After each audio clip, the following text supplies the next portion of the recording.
secretary, and I had no idea what I was going to do without her. Not that I cared to know either. I'd often thought of marrying Dagmar myself. She was pretty and good at organizing me, and in my own odd way I suppose that I loved her. But then, at 38, I was probably too old for her, and maybe just a shade too dull. I'm not much given to having a wild time, and Dagmar was the sort of girl who deserved some fun. So, here she was, marrying this flyer. And on the face of it, he was everything that a girl could have wished for. He was young, handsome, and, in the grey-blue uniform of the National Socialist Flying Corps, he looked to be the epitome of the dashing young Aryan male. But I was disappointed when I met him at the wedding reception. Like most party members, Johannes Berkel had the look and air of a man who took himself very seriously indeed. It was Dagmar who made the introduction.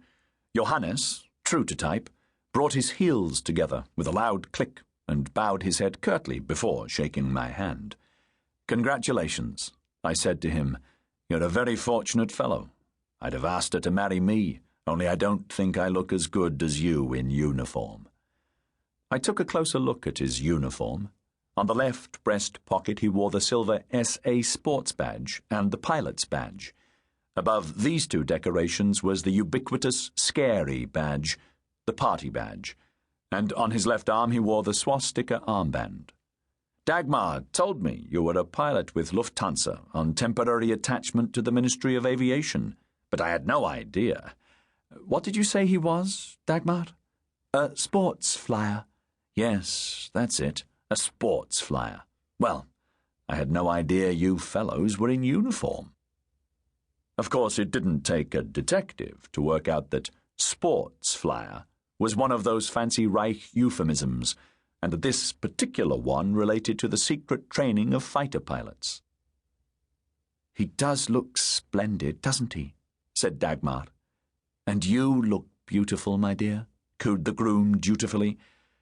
"Forgive me for asking, Johannes, but is Germany's Air Force now to be officially recognized?"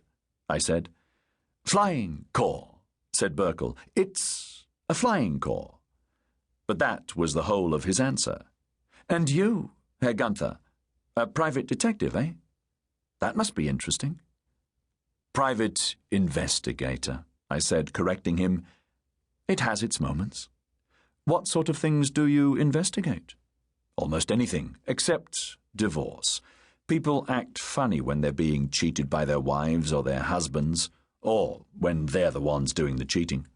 I was once engaged by a woman to tell her husband that she was planning to leave him. She was afraid he'd pop her. So I told him, and what do you know? The son of a bitch tried to pop me.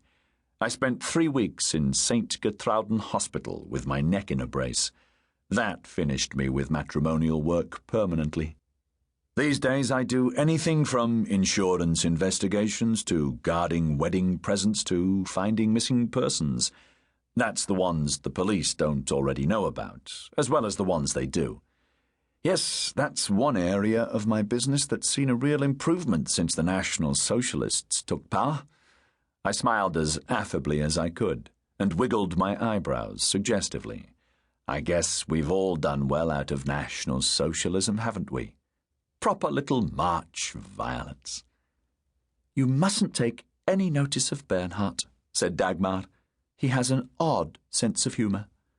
I would have said more, but the band started to play, and Dagmar wisely led Berkel onto the dance floor, where they were applauded warmly. Bored with the sect that was on offer, I went into the bar in search of a real drink. I ordered a bock and a Claris chaser, which is a shot of the clear, colourless, potato-based alcohol I have a taste for, and I drank these fairly quickly and ordered the same again. "Thirsty work, weddings?" said the little man next to me. It was Dagmar's father. He turned his back to the bar and watched his daughter proudly. "Looks a proper picture, doesn't she, Herr Gunther?" "I don't know what I'm going to do without her," I said.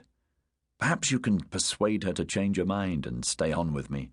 I'm sure they must need the money. Young couples always need money when they first marry."